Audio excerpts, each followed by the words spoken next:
Proxy setups aren't just about making scenes lighter, they're about to keeping complex shots clean and manageable. This tool started during a bigger commercial project together with Sam Mason, where we needed to build a reliable proxy system for all our assets. So we created this simple HDA inside SOPs, and today you can download it for free on Gumroad.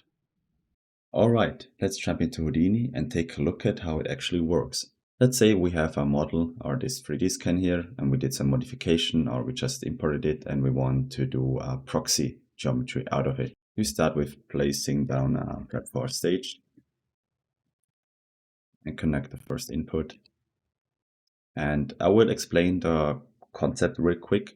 So if you work in Solaris and you want to use proxies, you need a USD purpose attribute. This attribute specifies if it's a proxy or a render mesh. And it works like this, that you have two meshes, one with the render and one with the proxy attribute. And if you are in the viewport, you only see the proxy. And if you click render with Karma XPU or CPU, you see the final render mesh. So the basic concept of this HDA is that you have two streams, one for the high-res version, for the render version, and one for the proxy. And here you just specify the USD purpose render, and in here, proxy. These nodes are just some nice features to have to create the proxy geometry, but basically you just need these two wrangles to specify the render and the proxy attribute in here. And let's go back up. I will go through the whole HDA with some different example here, and we start with the first one, the base group. I will show an example later, but here you can specify groups which it run over. The first tab here is the clean attribute. You can delete some attributes. We don't have any here, so we don't need this. But in case you have a name or shop material path and you don't need that, you can delete it here. Because if you use USD or later export it as a USD, you don't want useless and unnecessary attributes on it, so you can delete it here. The second tab is important because you set a name. If you have already a name, you don't have to do anything because it will run through it and you will just see the name here in the geometry spreadsheet. But here we don't have any name and we need one. So you can set a custom name, call it 3D scan, for example. And you see we have 3D scan and we already have a path, which is render, and it's under the 3D scan. So it's like a folder in USD with a component, which we'll get later. I can show it to you. And we have the proxy. This looks fine, and also here the USD purpose proxy and render. The third tab is to create a proxy geometry. This is the most simple way with a PolyReduce. We can just click this here and it will calculate. And you see we had a much lighter version here and we lost all the details because now it's a proxy geometry. We can make it even lower. Now you see we have a correct proxy here, which is pretty nice to have a low resolution version. And we still have all the attributes. You see we have the freeze frame. In case you have an animation here, you can specify the frame which is freezed. So you can change this here, but we don't have any animation.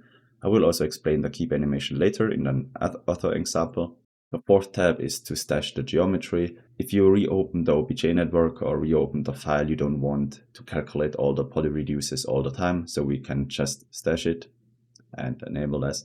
And now it's saved in the HIP file. You don't want this, otherwise the file gets really big. So we can move it to a new file on disk.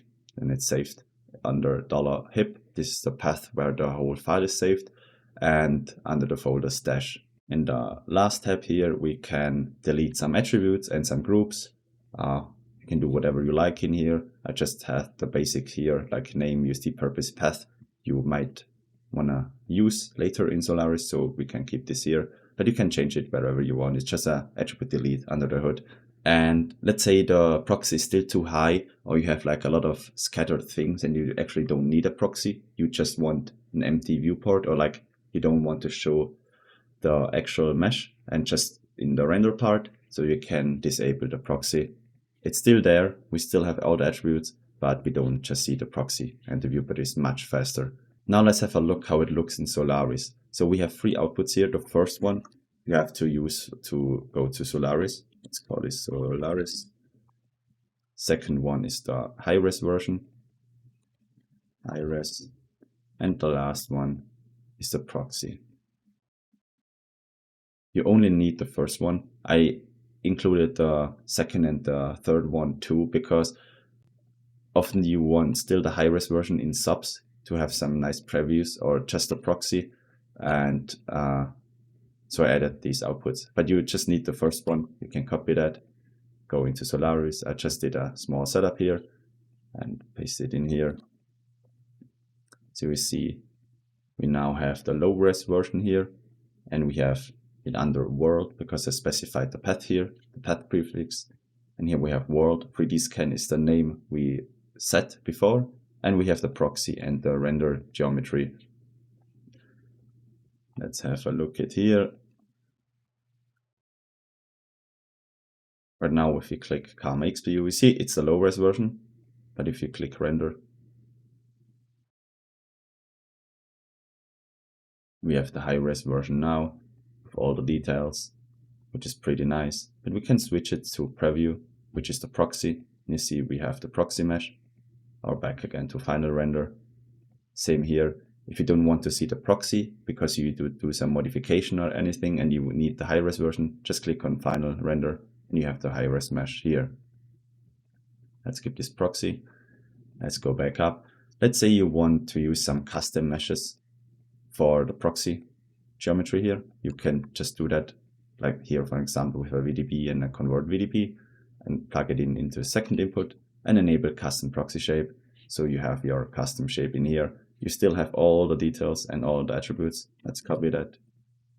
Go back in here. Paste it. And you see we have the low-res version. And if you click render, we have the final version. Pretty simple concept. And you still see here we have the proxy mesh and the render mesh. It's basically two meshes, but Solaris selects which one is for rendering and which one is for the viewport, and you can change it here again.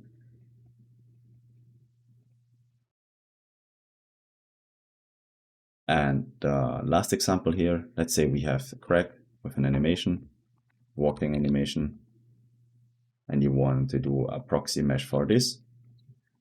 You can do that.